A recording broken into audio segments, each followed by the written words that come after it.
हरे कृष्ण। ये एक बहुत ही प्रसिद्ध प्रश्न है जो लोग कई बार करते हैं कि अगर हम सबको भगवान ने बनाया तो भगवान को किसने बनाया। तो आपके लिए ब्रेकिंग न्यूज़ है, भगवान ने हमको नहीं बनाया। हम यानी आत्मा वो बन नहीं सकती। ना जायते वा म्रियते वा कदाचिन, गीता 2 अध्याय 20वां श्लोक।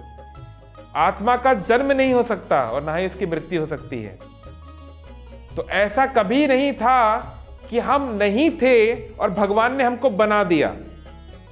जैसे ये मोबाइल फोन, आज से कुछ साल पहले ये मोबाइल फोन नहीं था और इस कंपनी को बनाने वाले ने, इस मोबाइल कंपनी वाले ने इसको बनाया, तो आज ये है और कुछ साल बाद ये नहीं रहेगा, ये पंचतत्व में विलीन हो जाएगा। लेकिन हमारे साथ, आत्मा के साथ ऐसा नहीं हो सकता, क्योंकि हम इस संसार के किसी तत्व के नहीं बने हैं। तो हम इन पंच तत्वों से नहीं बने हैं और ना ही 24 तत्वों से बने हैं, यानी किसी भौतिक तत्व से, मटेरियल एलिमेंट से आत्मा, स्पिरिचुअल कॉन्शियसनेस अलग है। भगवान 2 अध्याय के 12वें श्लोक में इस बात को समझाते हैं, ना त्वम इवाहम जातु नाशम, ना त्वम नेमे जनादिपाह, ना चैव न भविष्यामः, सर्वे वयम अथा परम। हे अर्जुन, ऐसा कोई भी समय नहीं था, नोट कीजिए, ऐसा कोई भी नहीं समय था पास्ट में, भूतकाल में, जब अर्जुन मैं नहीं था, तुम नहीं थे और ये सारे राजागण जो लड़ाई करने के लिए इकट्ठा हुए हैं, ये सब नहीं थे। और ना ही भविष्य में ऐसा कभी समय आएगा जब मैं नहीं रहूंगा, तुम नहीं रहोगे और ये सब राजागण नहीं रहेंगे। सब अपनी अपनी जगह पर रहेंगे अलग अलग।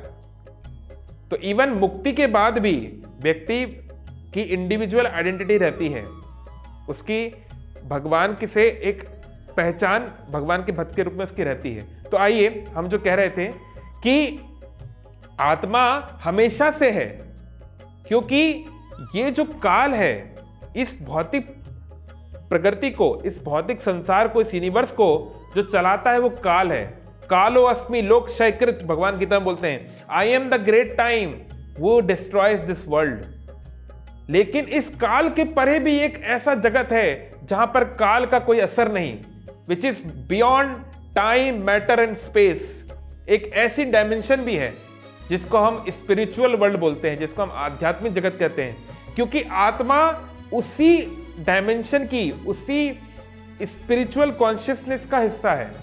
क्योंकि आत्मा तो बदलती नहीं है। हम बोलते हैं ना, देहिनो अस्मिन यथा देहे कौमारम यौवनम जरा। शरीर छोटा बच्चा से बड़ा होता है, युवक बनता है, फिर बूढ़ा होने लगता है, फिर मर जाता है। शरीर के बहुत सारे बदलाव होते हैं, पर व्यक्ति वही रहता है। मैं छोटा बच्चा था, मैं युवा हूं, मैं बूढ़ा होऊंगा और मैं मरूंगा। वो मैं कौन है, वो आत्मा, वो आइडेंटिटी सेम रहती है, वो समय के साथ नहीं बदलती। यानी आत्मा काल के परे है।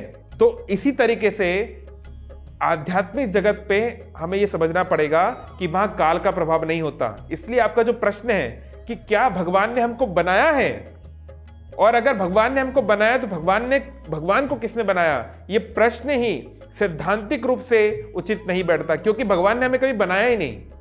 तो जो हम बोलते हैं, अरे इतनी बार हम शास्त्र में पढ़ते हैं, प्रवचनों में सुनते हैं कि जब कोई नहीं था तब भगवान नारायण थे, भगवान विष्णु थे और उनके नाभि से कमल निकला जिससे ब्रह्मा जी हुए और ब्रह्मा जी ने फिर अलग अलग लोगों को बनाया, वो पहले जीव थे। इस सब का क्या? हाँ, ये सब जो वृतांत है वो इस यूनिवर्स का है। हम जिस ब्रह्मांड में रहते हैं उसमें कोई नहीं था, उसमें केवल भगवान विष्णु थे, जिनको कि गर्भोदक्षाई विष्णु कहते हैं, जिनके नाभि से कमल निकला, ब्रह्मा जी आए, ब्रह्मा जी से फिर अलग अलग जो है क्रिएशन हुई।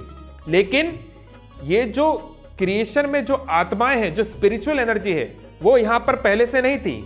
उनको भगवान महाविष्णु या गर्भोदक्षाई विष्णु अपने नजरों के द्वारा उन्हें इन ब्रह्मांड में भेजते हैं। उस नजर को, उस दृष्टिपात को शंभु बोलते हैं।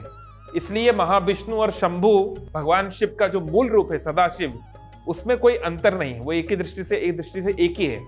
तो इसलिए शंभु और महामाया, है ना, जिसे हम जगदम्बा भी कहते हैं, जगत की माता कहते हैं, उनके मिलन से जो जो आत्माएं इस यूनिवर्स में आनी थी, इस ब्रह्मांड में आनी थी, वो आ जाती हैं। कोई ब्रह्मा बनता है, कोई देवता बनता है, कोई कुत्ता बनता है, कोई बिल्ली, कोई मनुष्य बनता है, और फिर हम 84 लाख योनियों में अपने अपने कर्मों के अनुसार भटकने लगते हैं।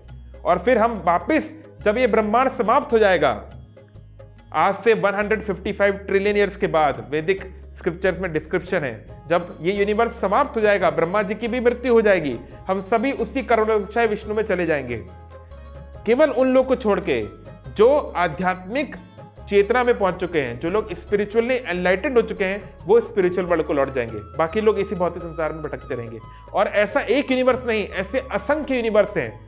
ये मल्टीवर्स की थ्योरी जो आजकल आई है, ये हजारों सालों से भागवतम में दी गई है कि बहुत सारे ब्रह्मांड में अलग अलग ब्रह्मा जी, कोई 8 मुख वाला, कोई 16 मुख वाला, कोई हजारों मुख वाला, वो अपने अपने ब्रह्मांड को चला रहा है।